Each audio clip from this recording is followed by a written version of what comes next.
Hej alle sammen.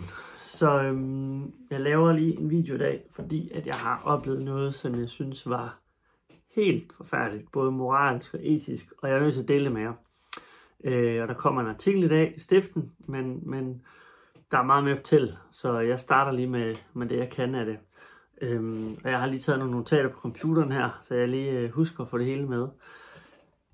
Essensen er, at jeg har været med til et møde, hvor der skete nogle ting, som overhovedet ikke er okay over for børn og unge med autisme.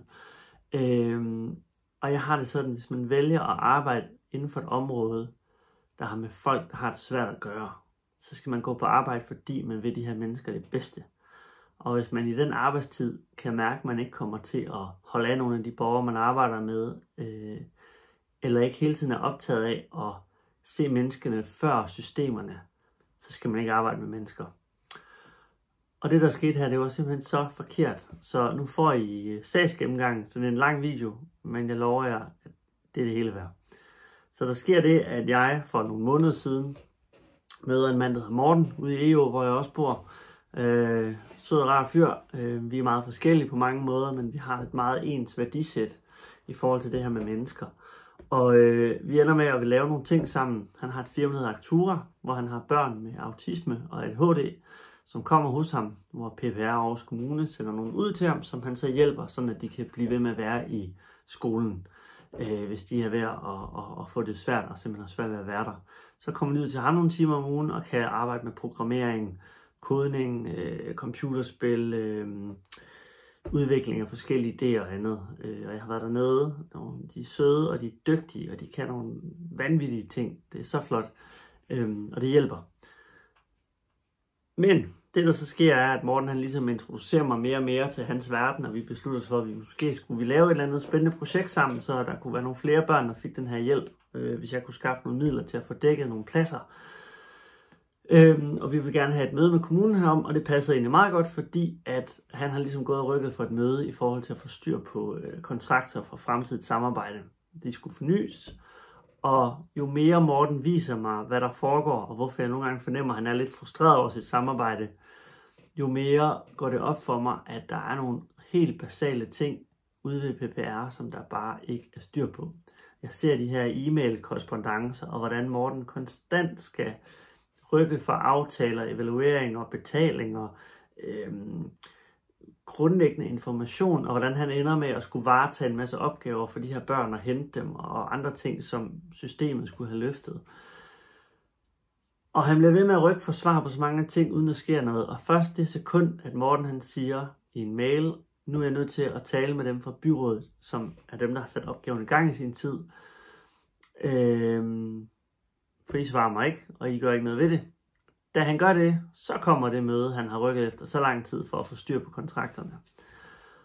Og vi beslutter os for, lad os starte forfra, lad os prøve at være fleksible og sige, streg over fortiden, jeg tager med, og vi kan lægge op til at lave nogle fede projekter inden for de kontrakter, og prøve at lave noget nyt spændende, og skaffe nogle fripladser til nogle børn.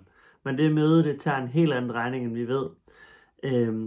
Mødedeltagerne er sådan set ret offentlige, fordi der ligger et referat og en pressemeddelelse og alt muligt.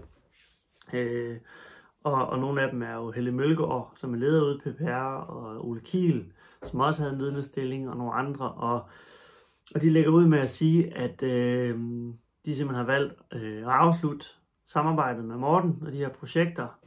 Og hans primære projekt, som hedder Teknologitalenter, som er det her, hvor de her børn kommer hver dag, eller nogle gange om ugen hos ham, det er opsagt dags dato, og børnene skal være afsluttet inden ugens udgang. Og det her det er torsdag eftermiddag, så det er dagen efter.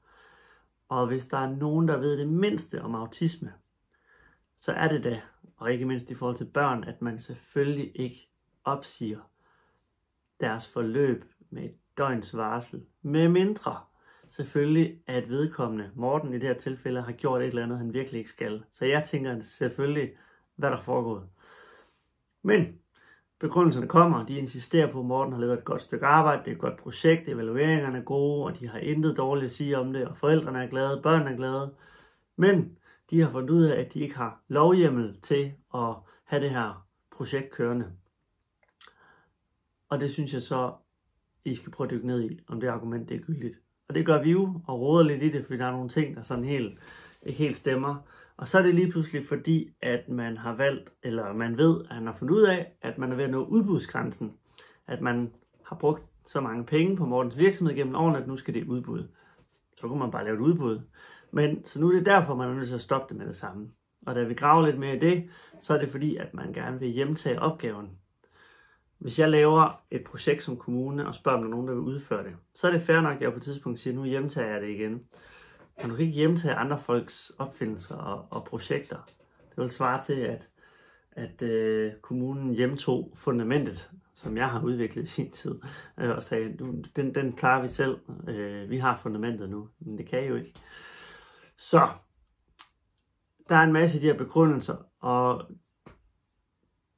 jeg får selvfølgelig lyst til at finde ud af, hvorfor var det i virkeligheden, at de her projekter lige pludselig skulle opsiges med et døgns varsel. Og det andet projekt, han har, der hedder Fra taxa til bus, hvor han lærer de her unge mennesker at kunne køre i bus, i stedet for at skulle have taxakørsel. Det blev så også opsagt, men med længere frist, så de kunne være færdige, dem der var i gang. Men der sker jo selvfølgelig det, at når man tager sådan en beslutning her og lægger pressemeddelelse ud om, at det er afbrudt med det samme, så tænker folk jo, hvad er det? Så det, jeg har været viden til efterfølgende, er, at Morten har mistet sine kunder. Så det er jo ikke bare noget, der går ud over børnene, det er også gået over hele hans livsværk. Men tilbage til det møde.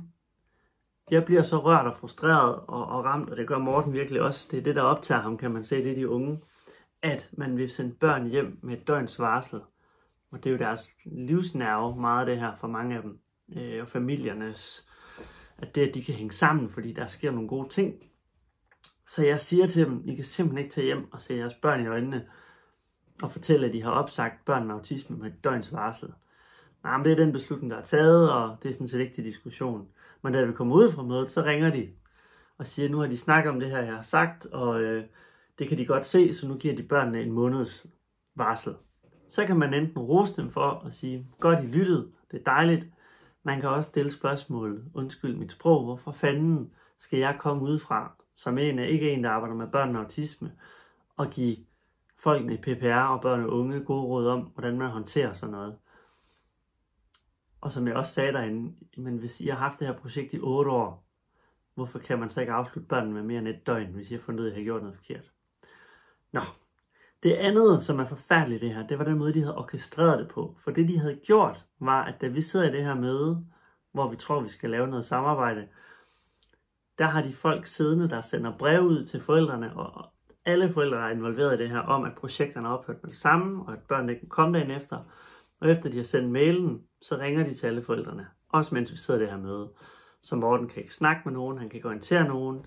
Så en ting er, at hans virksomheds levegrundlag bliver skubbet væk under ham på 2 minutter. Han får også at vide, at alle de her børn skal igennem en masse forfærdelige mentale lidelse.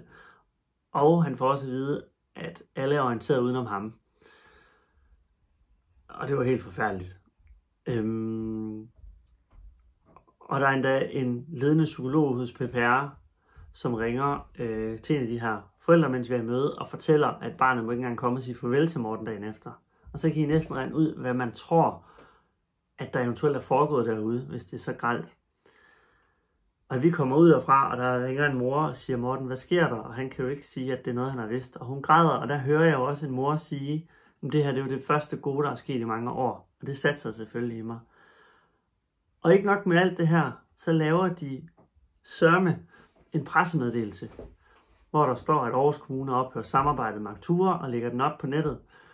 Og der har de, udover at skrive en masse flot om, at det har været et godt forløb, og det er desværre fordi, at de har fundet ud af, at der ikke er lovhjemmel, og bla bla bla, så har de fået kommunikationsfolken til at lave en linje i den her pressemeddelelse, som gør, at det kommer til at virke som om, at Morten har brudt loven derude.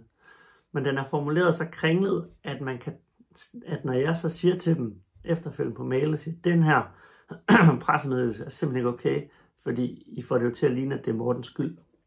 Ej, det er ikke rigtigt, og kommunikation er en svær ting, som de sagde til en af forældrene, der spurgte om det samme. Det er så tydeligt, hvis I googler Aarhus Kommune opsiger samarbejdet med Aktura, hvis I googler det og læser den pressemeddelelse, er I slet ikke i tvivl om, hvad man har forsøgt at gøre som kommune, og lægge det over på Morten. Og den hænger jo nu på hans firmanavn, så når man googler hans firma, så kommer den op, og hvad tror I det gør for kundetilgangen? Ja, så man har kørt de her børn henover. Hvorfor? Det er jo så det spørgsmål, der skal besvares. Der er en artikel i Stiften i dag. Der er flere ting. Der er mere dokumentation. Der er meget mere, vi skal have frem. Og jeg er en åben bog. Jeg har bilag på alt nummereret, og jeg vil meget gerne gå ind i et samarbejde sammen med Morten omkring og belyse den her sag. Jeg har det sådan, der sidder nogle mennesker og skal varetage nogle stillinger, som har forladt deres moral og etik og ansvar, og så kan man ikke besidde de her stillinger. Og det er meget simpelt. Det handler om børn, det handler om sårbare familier, og hvis der er noget, jeg har lært som far, så er det kommer man bare ikke på kompromis med. Så vi stopper ikke her, men nu er vi startet, og jeg har lyst til, at alle skal vide, hvad der er foregået. Fordi artiklen i Stiften er rigtig fin, den fortæller noget, men der er en masse opfølgende spørgsmål, som også skal stilles, som belyser meget mere, og jeg har meget mere end det her, jeg kan lægge frem, men nu starter vi her. Så tak fordi I lige vil lytte med.